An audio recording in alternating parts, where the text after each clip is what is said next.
right. All right. Hello, and welcome to another edition of Hints from HR. This is the Texas Apartment Association Education Foundation. My name is Billy Griffin.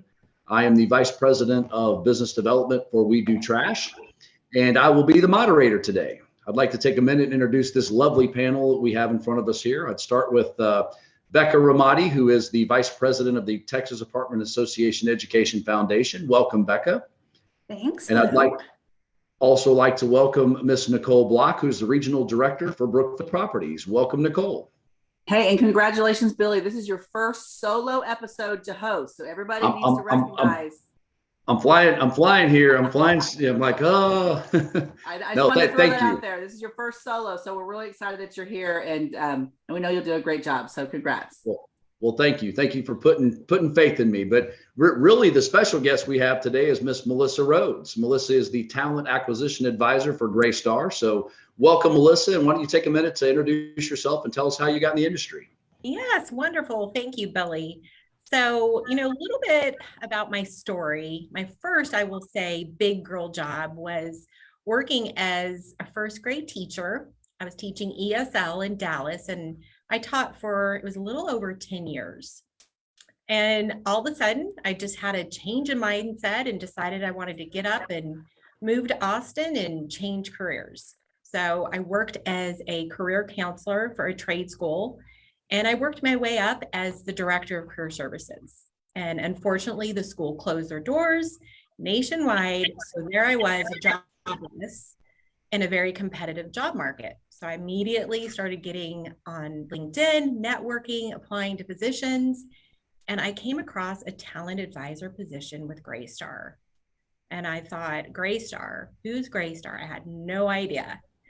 So I did my research and found out that they were the global leader in real estate and thought, you know what, let's go ahead and give it a try. I didn't have the necessary skill sets for the position, but I applied, and here I am after 5 years with Greystar. Wow, that's awesome. We're excited to have you. Thank you. Let's kind of get talking about recruiting, and we all want to bring new people into the industry, but sometimes we get stuck in the mindset of, oh, we must recruit a certain type of person, or they must have a certain skill set. So because of all the changes that we're experiencing in the industry, and we're doing tours virtual, via AI, we're talking about centralization for office tasks and maintenance teams. We definitely are all thinking differently. So when you have to talk to your team about changing hiring mindset, how do you address them? What do you talk about? So, you're correct, Billy. Hiring has been tough over the past couple of years. And like you said, we've had to make changes, not just changes on strategies, but just a mindset change. And it's how we're recruiting and how we're hiring. Now, not all of our hiring managers, they would love to hire an experienced leasing professional, or even, let's say, an experienced service technician. But, believe it or not, companies are still reporting talent shortages. So we're seeing that with Greystar, especially on the maintenance side. Yes. So, there's just been lots of conversations that I'm having with our hiring managers on, let's have an open mindset to hire green and to diversify our talent. Yeah, and I would probably say that we're seeing similar patterns as well. And it is interesting to hear your story that you're 5 years ago we're green to the industry, and yes. We look at what you're doing right now. But we definitely are finding that, and I think that it's a double-edged sword, because you're going to get someone that has the right attitude but not the right aptitude, and we're paying more for that talent than we've ever paid before for I guess a lesser skilled associate. So I think getting them in the door is the first step, and then the training and retaining. I know we'll talk about that on future episodes, but I think that's part of the barrier, is that they don't necessarily want to consider that green person because they know what's going to happen down the road, but then the position sits vacant, right? So you kind of have that conundrum. So I was going to say, how have you guys, where are you going to find your people? Yeah, great question. So we're starting to recruit more so in person, specifically at our local trade and high schools. This year, we've really done a lot of focusing on our high schools and talking to the soon to be graduating seniors. We're going into these trade schools, these high schools, we're bringing awareness just about our industry and spreading the word on, how these students can grow and be successful within our industry. Yeah, that's amazing. That's been, great success for us so far. But as we know, with hiring green, I'm also making sure, with these high school students, with the trade schools, specifically the high schools, that we're placing them at the right property, with the right manager, with the right mentor that's going to train and onboard them and set them up for success. Yeah. That's awesome. I actually was having breakfast this morning with the president of a management company, and they said they were having their most success by hiring green people as well, because they didn't have all these bad habits, and they were able to kind of mold them and shape them and get them, on board with their culture and kind of get them to try to fit in. So, Nicole, I know in one of the previous episodes you talked about hiring, for attitude over skill. And that's, elaborate a little bit, especially with, looking at people that are green in this industry. What's your approach? Well, and I think for the job seeker, we've talked about, when you're looking at a company similar to what, Melissa shares her experience, is you're going to, what does that company stand for? Again, what is their culture? What does it look like? What does it feel like? Going on things like Glassdoor, or again, their website, or kind of like doing your homework, I think as a job seeker, it's still very vital and important to make sure you're a cultural fit first. So I think what's happening with the recruiting group is that, you want to manage aptitude and attitude. And I think attitude is first, and then aptitude will come. And I think we're just focusing more on the attitude, I guess, more than we have in the past, because we've been able to find people with both. I would probably say, 3, 4, 5 years ago, pre-pandemic. And now the talent pool is a little more shallow as far as trying to find those, those diamonds in the rough, if you will. So I think that, for the job seeker, again, making sure that your culture aligns naturally with the company's culture you're considering. And then for the hiring manager, understanding, like Melissa said, what's the lift going to be once they get here? Because as we've also talked about, the training and onboarding is so important, because they're coming in with a lower foundation or a lower base knowledge. And I think that's something that we have to really focus on as well, because recruiting is doing part of the job, but then it's up to us to take it and transition it. And I still think that's still a challenge for a lot of on-site and corporate level positions. You have to set the stage for them to be successful with those trainings and onboarding. And it brings to mind something that the Education Foundation is working on, which is sort of an apprenticeship guide of sorts that companies will be able to take and customize for their own usage, so that there's a structure for training someone. So there's a way that it isn't such a heavy lift that it makes hiring green a negative. Mm-hmm. Right. And hopefully that'll be coming in the summer. That's awesome. And that's what we're doing with any of our high school students or the trade schools.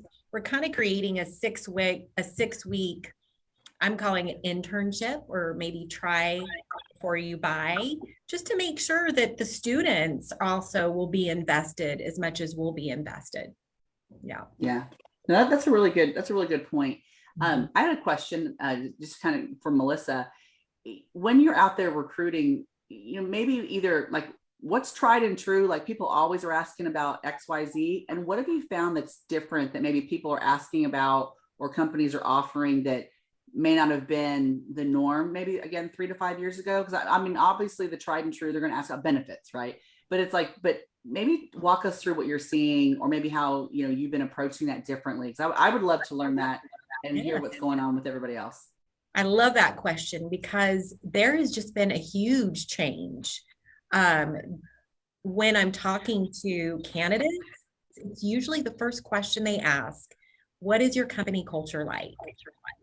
They really want to know just overall about our people. They want to know about growth opportunities.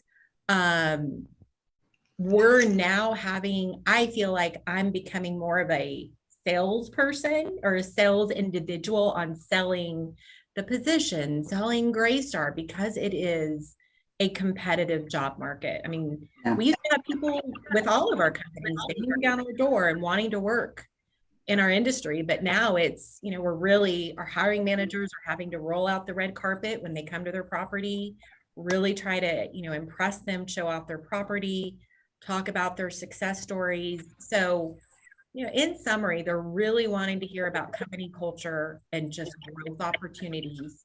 And, my last one, I would say, is work-life balance has been another big one. That's great. One of the last week I heard somebody say the same thing about benefits is like the hot topic. It's not as much as people are making. That's important to them, but the package itself is important. People are asking for extra paid time off and extra vacations and extra things. So I'm just curious, are you hearing those same things? And Nicole as well, are you hearing? Absolutely. And, Greystar has been listening, and, we just added we enhanced our 2023 benefits, which has really, really helped us on the recruiting front. I've definitely seen over the past couple weeks. Yeah, and we've looked at it too, as a company, as far as just, maybe kind of I know one of the changes is like making your PTO overall package maybe similar in size, but not aligning it out of sick and vacation. Maybe it's just one PTO bucket, because someone that might not be sick or might not need that time, could use that for whatever they want, and vice versa. Like they don't, they can use it for whatever they need.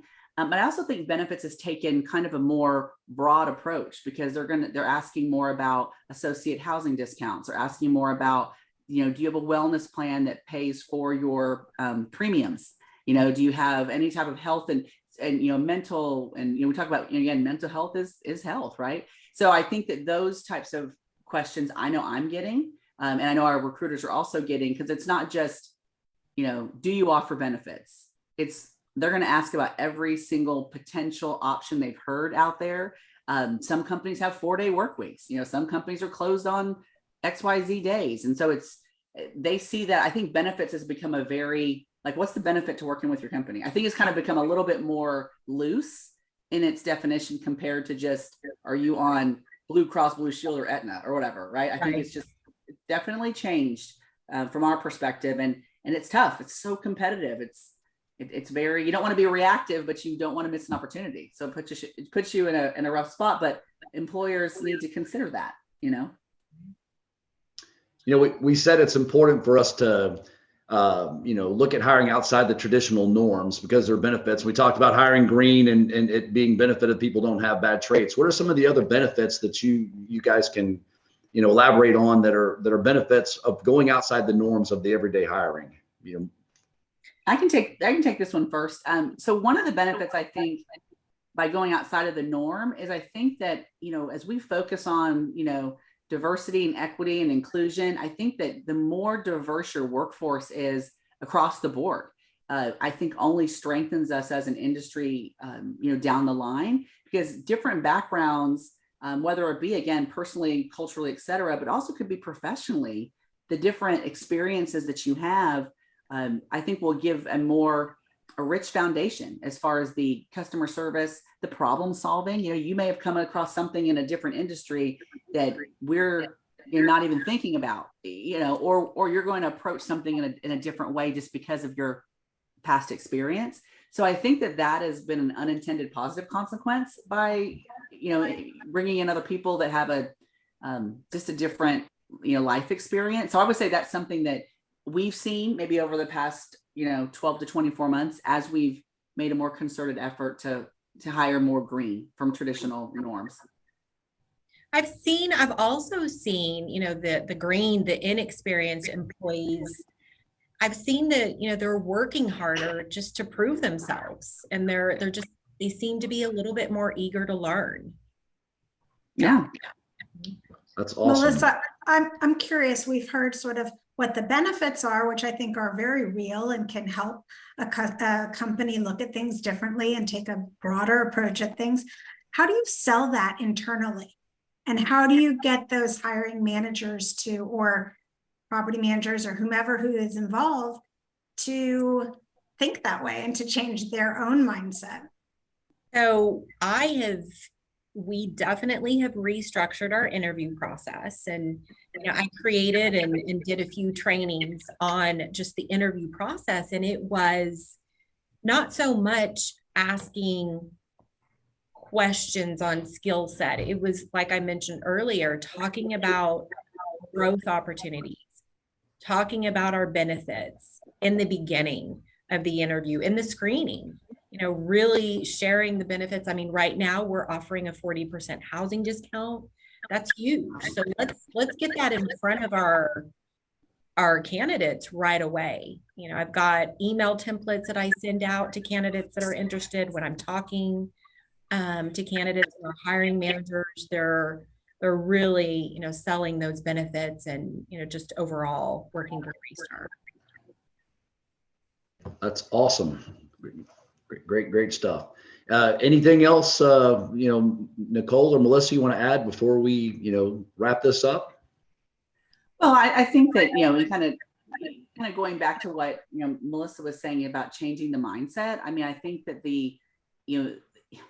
I would probably take it back at 2 or 3 more steps. I know that Melissa, I'm sure, did this as well, but I think that it's also going back to your core, like your leadership, and ensuring that your leadership understands, the need and understands the market and understands what everyone is working towards, because, because you have to have that kind of support, and change management takes time, and change management, it's hard because you want to change quickly, but not so quickly that you're making mistakes and, and missing feedback and making the right decision. So I think that's one side of it. I think that when you make any type of change to, like I said, the associate housing program, or to benefits, or to PTO, I mean, any of those things, just understand that there are positive and negative unintended consequences, right?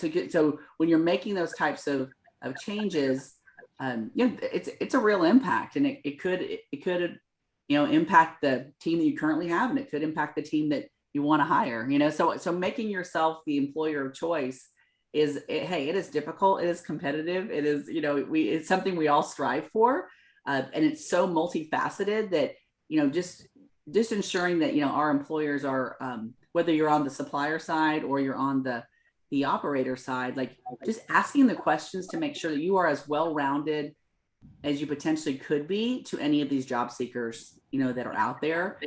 Because if you're not, then there's an opportunity. I just want to make sure that, that we're offering the best foot forward. So I think that those are the questions, Billy, that I would even ask you. I mean, we've got about 10 minutes left before we have to skidoo, but I would even ask you as an operator, right? What are you guys doing? So we've talked, as a supplier, and we've talked about the operators, but what are you guys doing on the supplier side? Do you find the same challenges that we find?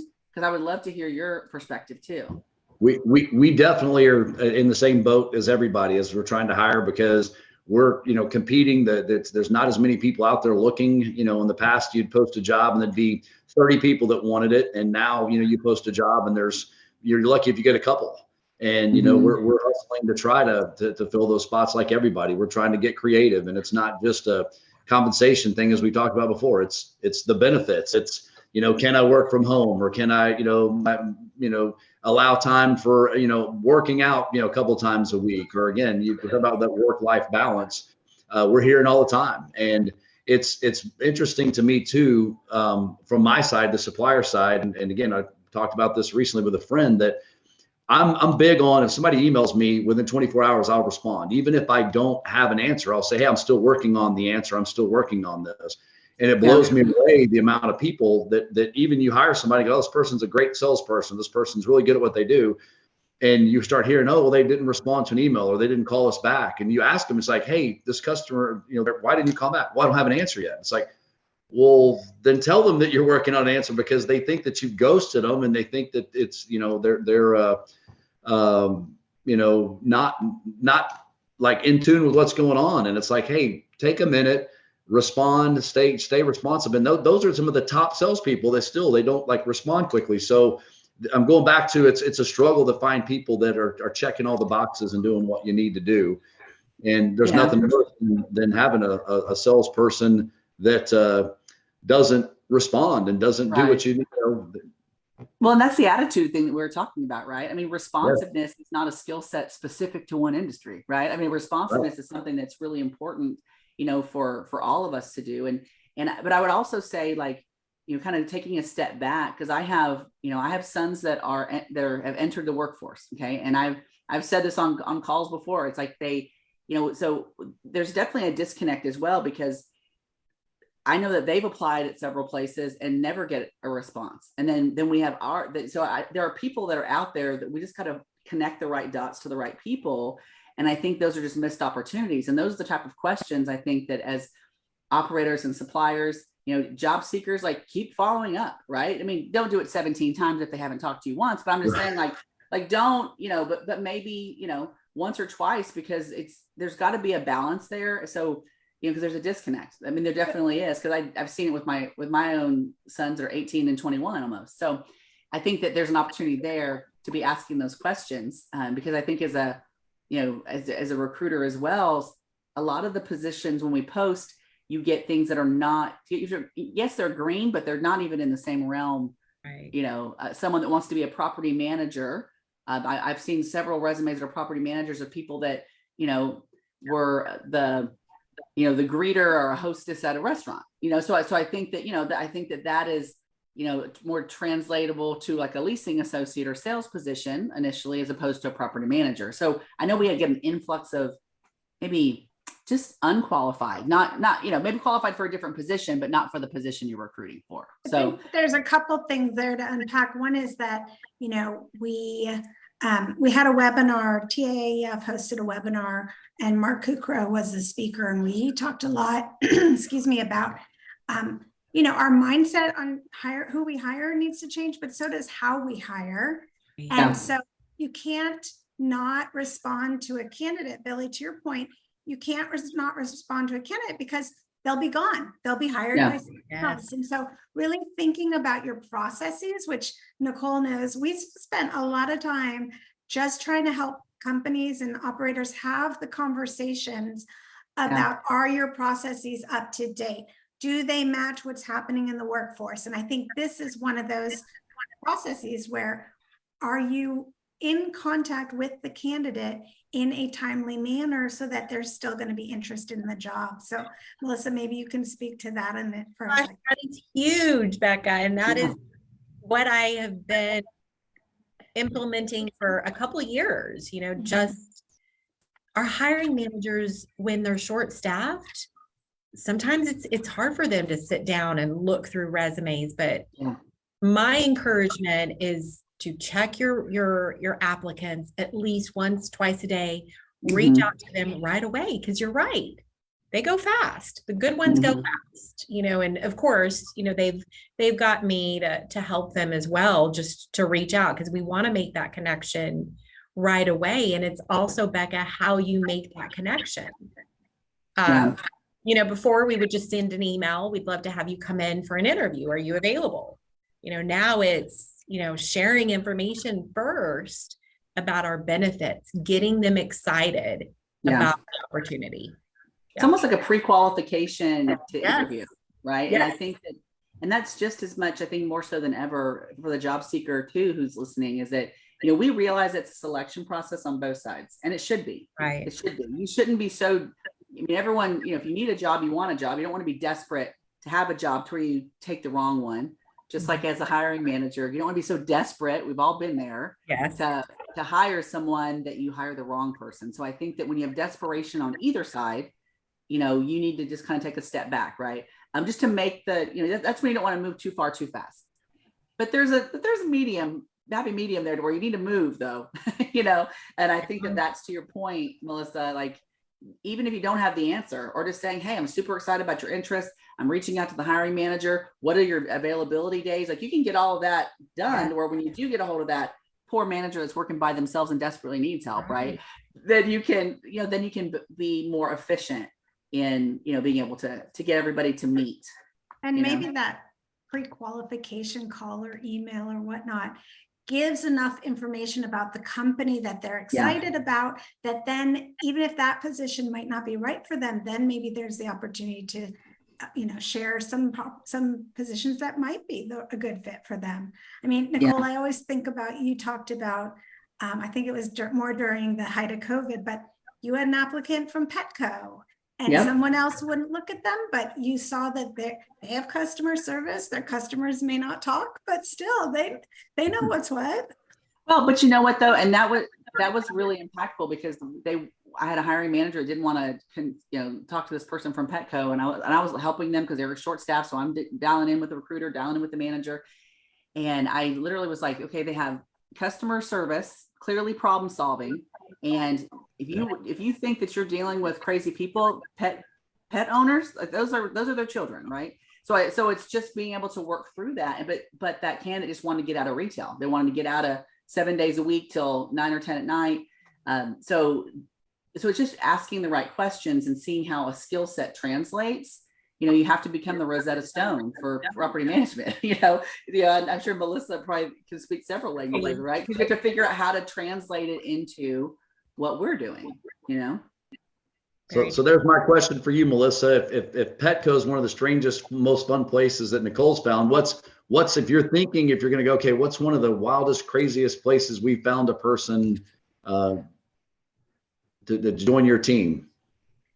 Well, I don't want to say it's the wildest, craziest, but lately we have received a lot of interest from the hospitality industry. But the craziest places, we get a lot of salon, or I've received a few hairstylists. Good. I can't think of anything like really crazy where we've hired from the industry.